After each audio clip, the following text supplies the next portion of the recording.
Good morning and welcome to Startup Weekend Iowa Online. You are in the right place, my friends. As you can see, we are having a party as we are building together.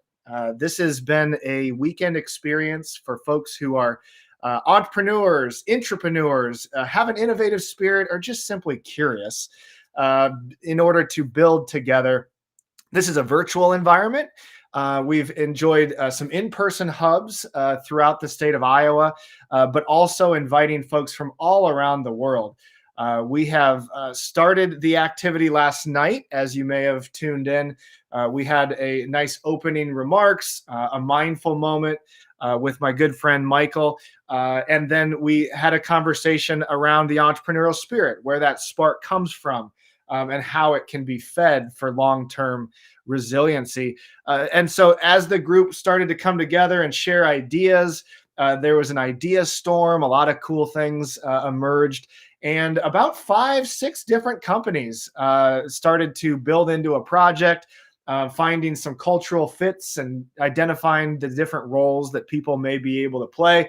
It's always fun to watch as people come together to explore how they can build together.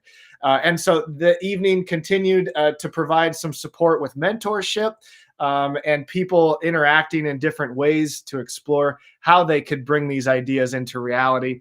And then this morning, the caffeinated conversations fired things up right back again.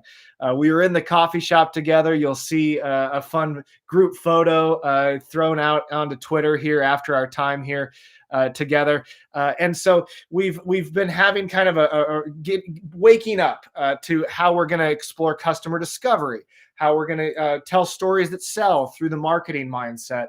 And really building continuously throughout the rest of our day as we move towards demo day later this evening. So that'll be the next time you see us here in this environment. But for now, we have a special group opportunity to talk a little bit with one of our fellow organizers of Startup Weekend and 1 Million Cups organizers. Hannah has joined us this morning. Hannah, why don't you introduce folks to yourself, but also the topics that we are going to lean into for the next 15 or 20 minutes. Yeah, great.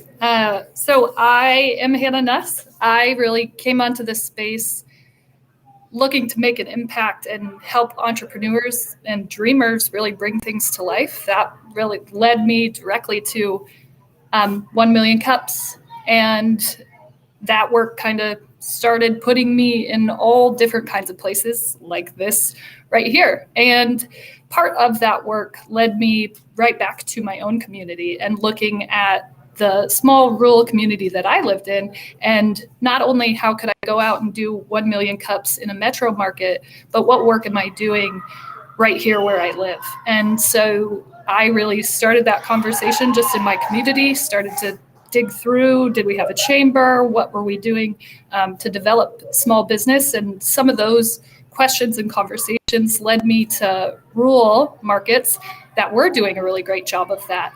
And that's what led me to Marcy Bergman, who is here kind of as our rural builder expert today to help guide us in this conversation.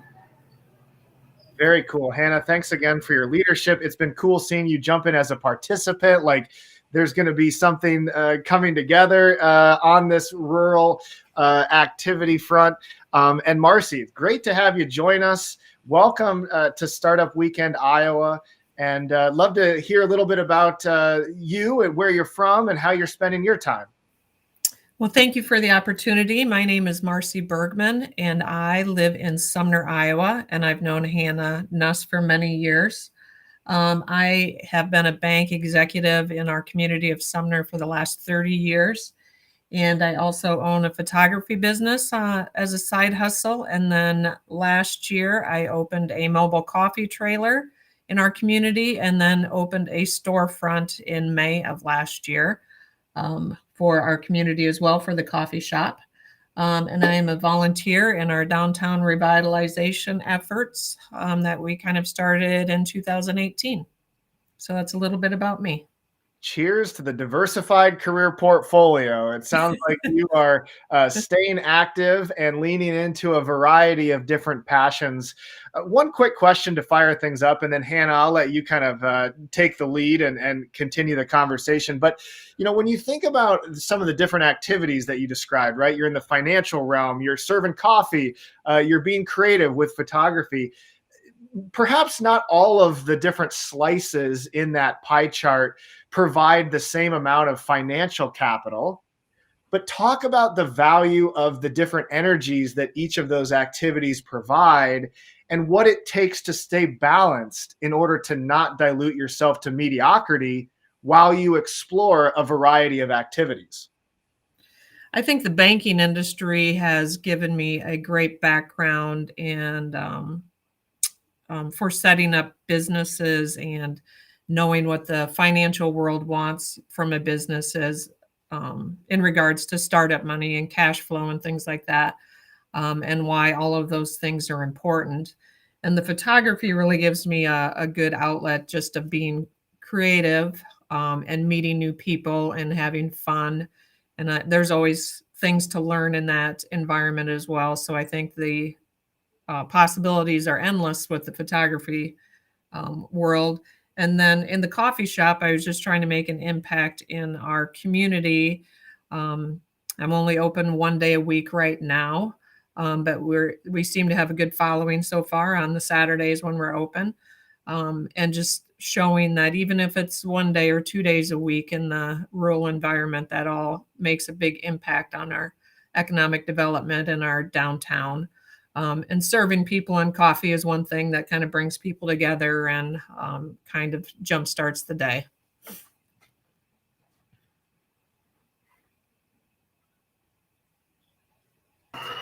Great. So you started rebuilding the community.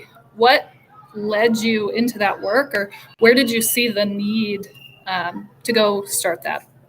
Well, in 2018, our community kind of went through a transition where we had one owner that owned 2 double storefront properties on our main street, all on the same block. And they had 2 separate large businesses there, a hardware store and what we called the mercantile store. In 2018, the hardware store closed its doors. They went down the street to the other building and kind of combined both of those buildings or those retail spaces together. And then about a year later, they closed those doors. So that left like half of our storefronts empty on that one block, all as a result of one business owner deciding to retire with no plans and just kind of shut the doors. So a group of us, myself and 2 other women, started getting together, and we didn't like what we were seeing. So we kind of started some conversations about what are we going to do so we're not the next dead community.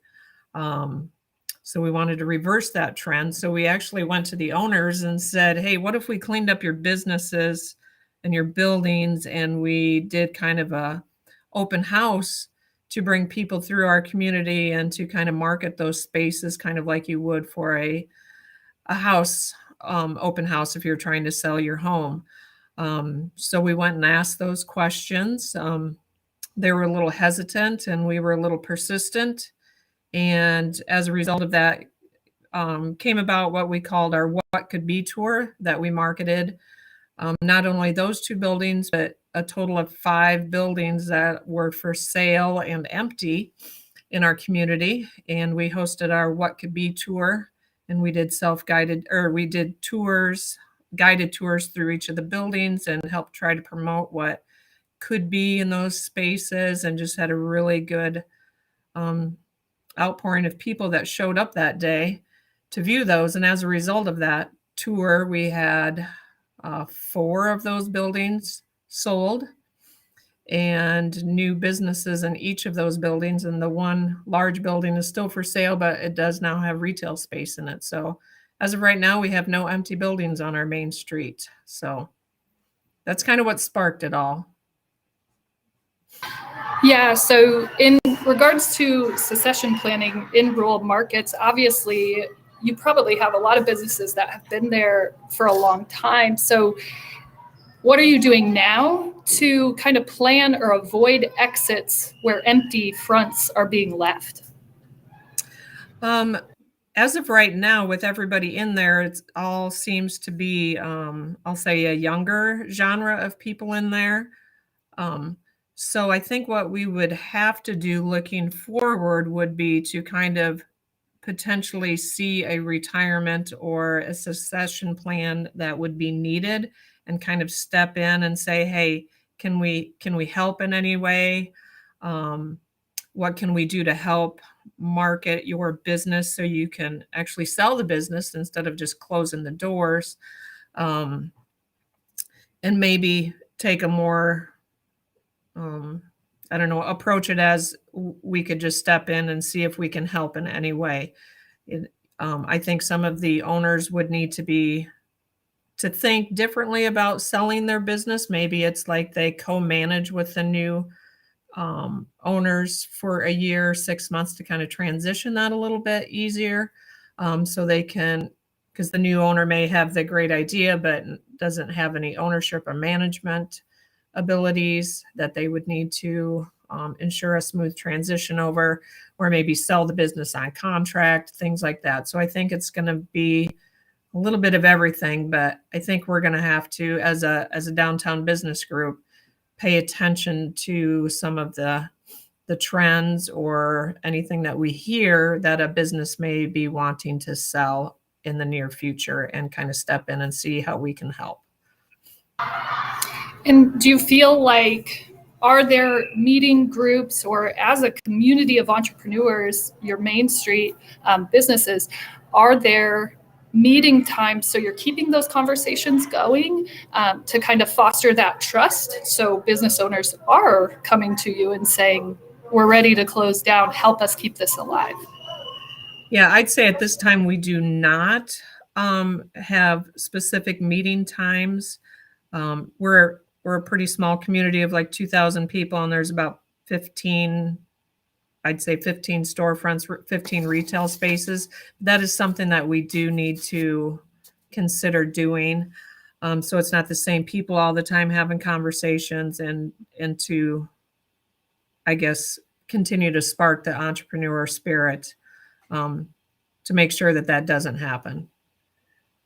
Speaking of energy, I think of the educational environments, some of that younger generation, the genre that you mentioned.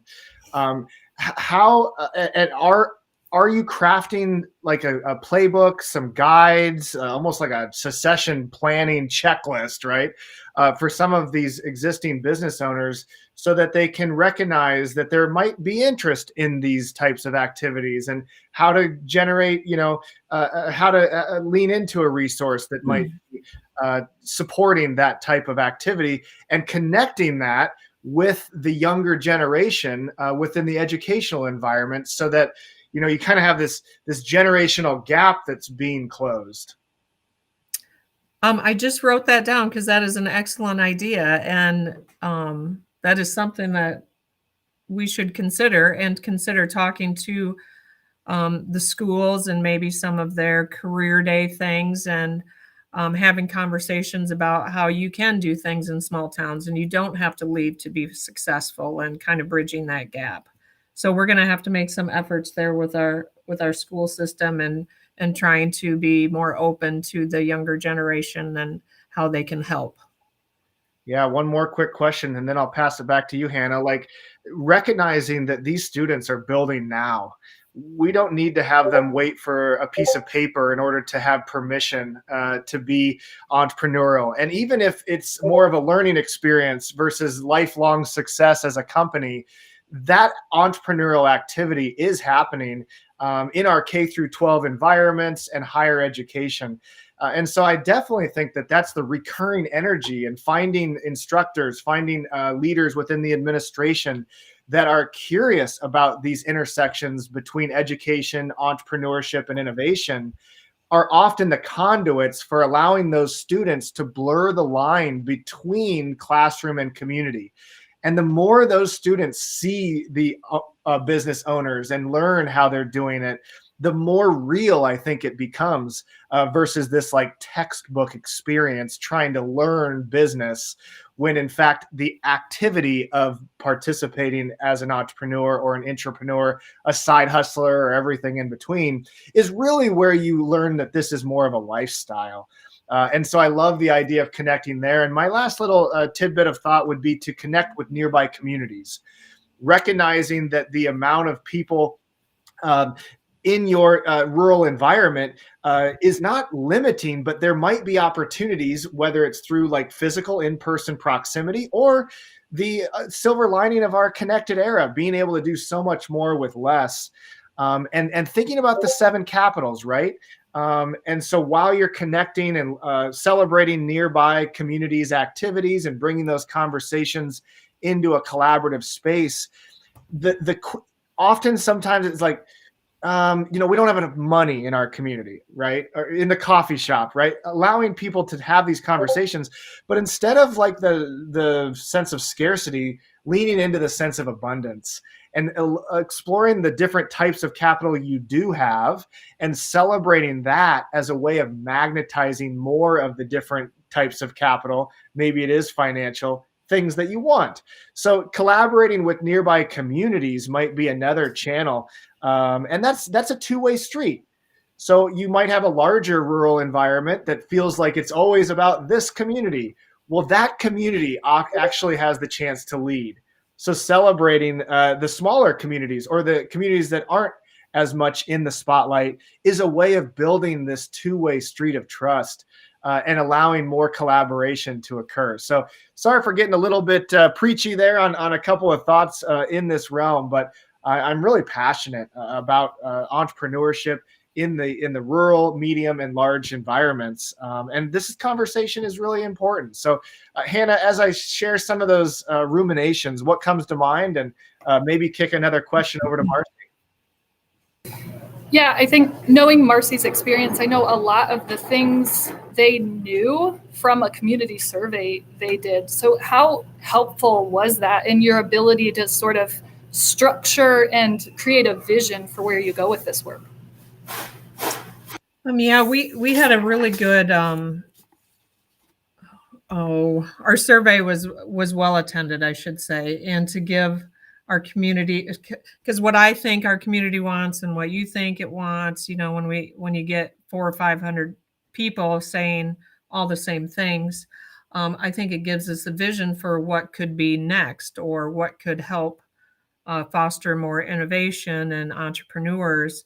We had reached out and partnered with Rural Revival on their new website that they had regarding business recruitment and how to bridge the gap between succession planning and small town people wanting to sell their business. Well, we reached out and said, hey, can you we need a bakery in our town. Can you also add a spot on your website for business recruitment for small town efforts?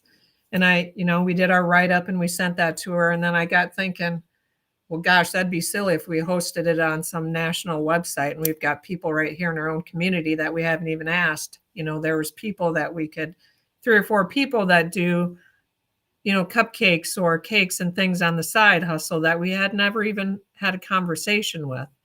And we need to do that because heaven forbid our bakery person is living 2 streets down from us. And we forgot to even ask that. So that's one thing that exercise kind of brought up to us of talk about it in your own community and see where that's at. So we posted that on some social media. We need to do that again and get some conversations and maybe invite those people that we're thinking about to actually have a conversation of, well, what could it look like? Give them some ideas of, if they think it's this huge retail space, well, maybe it doesn't need to be that. Maybe it can start out as a little satellite or 1 day a week and kind of see how that goes and give them the confidence to take that first step.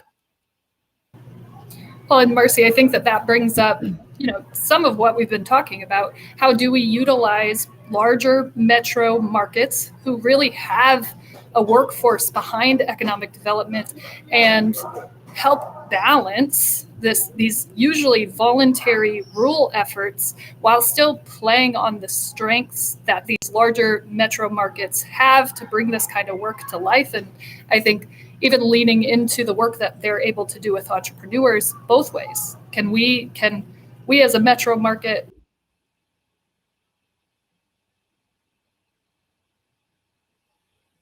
do you want to send us all of your entrepreneurs who are building stuff in your community? I think we have an opportunity to do some really awesome work and all come together for the greater good of Iowa.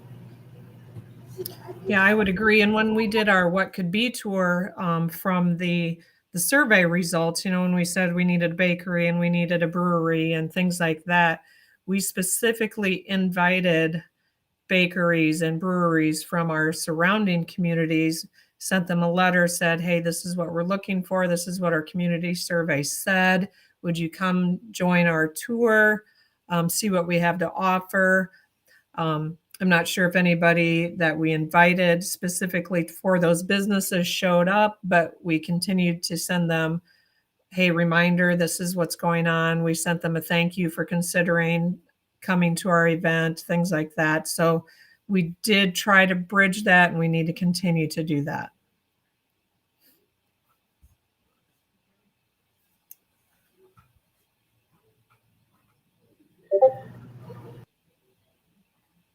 Marcy, thanks for sharing the experience. I love the What Could Be tour. That probably generated a lot of different perspectives and balancing the passionate interactions, I'm sure was complex, but that's enjoyable, right? I think one of the opportunities is to make sure that we can disagree, but let's make sure we're talking apples to apples.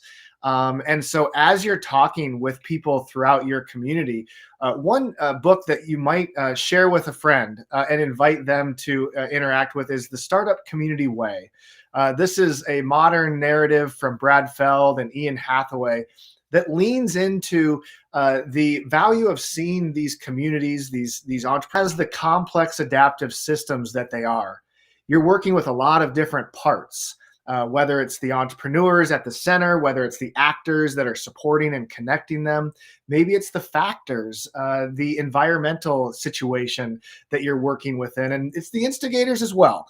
And so allowing folks to share conversation and lean into this like positive sum. If you win, we win type mentality, that lens of abundance that we talked about earlier, and really building from the bottom up. Having those, your coffee shop, Marcy, right? What a beautiful place to invite entrepreneurs, people who care about what's next, to come together and talk about what's working, maybe leave some things behind that might not have been working, and allowing that community vibe to be fueled from within, knowing that as that heart is strengthened, maybe the co-working space comes online. Maybe the weekly interaction of a coffee conversation comes together as a formal way of having consistent conversation. Maybe the networking event evolves. Maybe it's the hackathon, the student pitch contest. All these new initiatives can start emerging as the heart is truly built from within. In contrast, a lot of times it's easy to say, well, let's do this and put our big name on top of it and know that and hope that entrepreneurs plug in. That's a great initiative and can really speed progress. But sometimes it can become hollow if you're not supported from those who are entrepreneurs and actually building the community from within. So this has been a wonderful conversation. And, as we start to close things down, I'm curious, Hannah and Marcy, maybe you can bring this to a close with a short bow or a closing thought, maybe some words of encouragement, things you want to celebrate, pitfalls to avoid. What might be, some nuggets of wisdom to share with our audience as we continue building here at Startup Weekend and move into what's next within our own communities?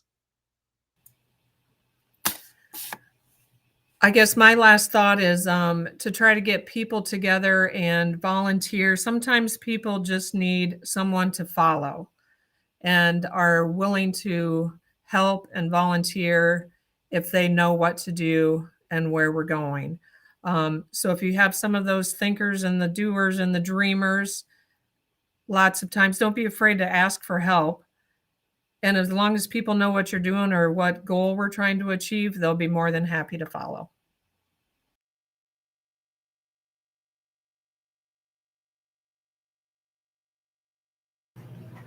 Yeah, and I think your group is doing such great work, and you're such a great example of that very thing. You know, here's just a group of people, no real reason to step in and do this, except for the vested interest in saving your small town. And that's a great example for all of us to follow and figure out what we can do, because sometimes it only takes a vision.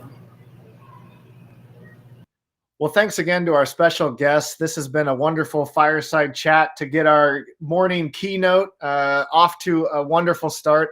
Startup Weekend Iowa continues. This is a condensed hackathon environment. People from all around Iowa and all around the world are interacting in our virtual venue as they continue to build into 5-6 different projects.